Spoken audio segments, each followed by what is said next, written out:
This is Ripo, and this is Practical Plamo. Hey, what's up, guys? This is Ripo, and this is another episode of Practical Plamo.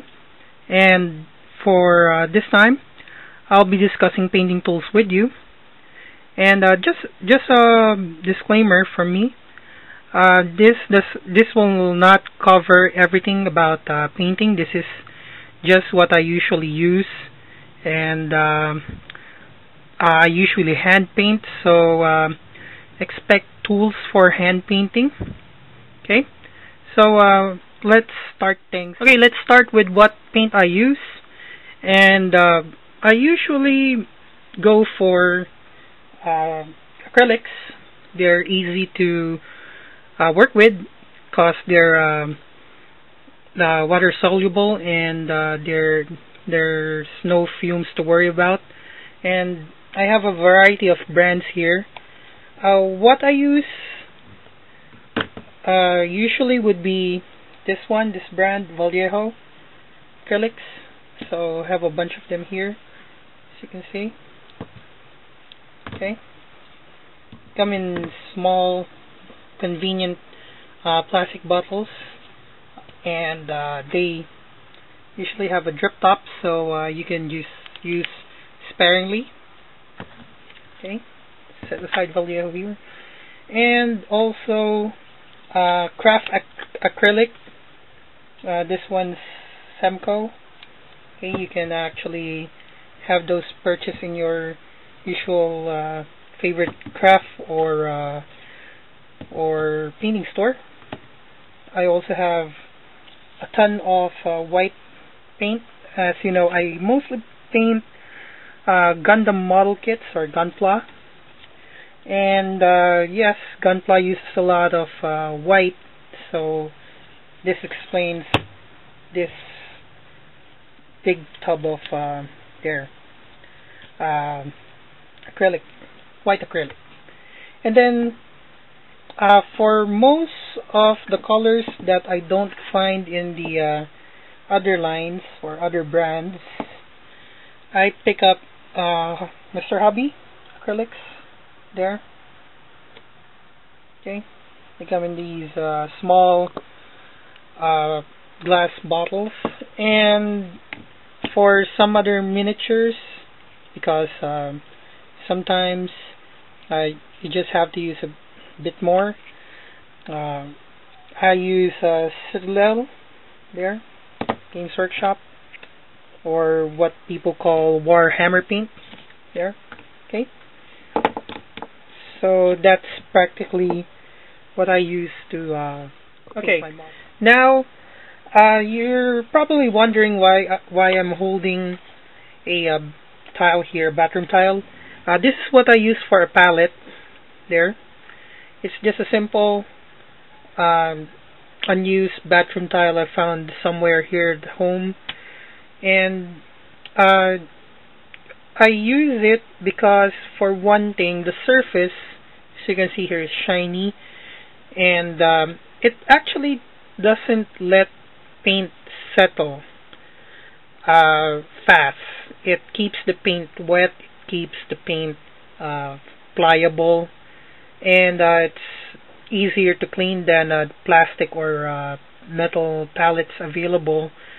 And well, as you can see, it's been used and abused for quite some time now. I haven't washed this one yet. As you can see, there's some bits of paint here and there. So when using a palette, you can just have it scrubbed with soap and water, and for these little bits, you can just actually have it scratch off there with your fingernail, or with a dull hobby knife. Okay, so this is what I use for a palette. Okay, so we're going to the one of the more sensitive topics in hand brushing, and those are, of course, brushes. And okay, guys, this is just what I use. I won't recommend it to you. You just use what you want to, but if you find them, if you try them and find them better than what you used to, then that's cool, that's fine. So yeah, well, that's just a little disclaimer. So what I usually use would be, again, a variety of brushes. I have synthetic ones, synthetic tips. Okay, here's a nylon hair number 6. Okay, round brush. I have 000 for details, and I have a 0 for small parts. Okay, and what I have for detail painting would be these very, very wonderful brushes, cheap and wonderful Chinese brushes. Okay, I don't know if it's available widely, but it's made of a very thin kind of bamboo, and then tipped with I think it's goat hair. Okay, keeps the tip sharp. But well, you have to have it replaced from time to time, which is very, very, very much not very hard to pull off, because for one thing, it's cheap. Okay. I also have flat brushes there. Again, I have synthetic hairs for brushes. Okay, there's a very wide one for wide flat surfaces, and a thin one for small flat surfaces. And I also use my old brushes there. What are these old brushes for? They're dry brushes. Okay, so I don't throw my brushes just yet. I use them for dry brushing, and as you can see here, they have different degrees of splaying, and they usually provide a lot of interesting effects. So for you guys over there, don't throw away your used brushes just yet. You can still use them for dry brushing. Okay, so let's set them aside here.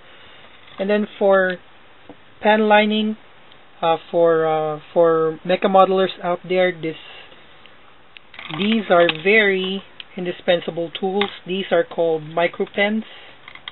The ones I'm using would be Copic multiliners.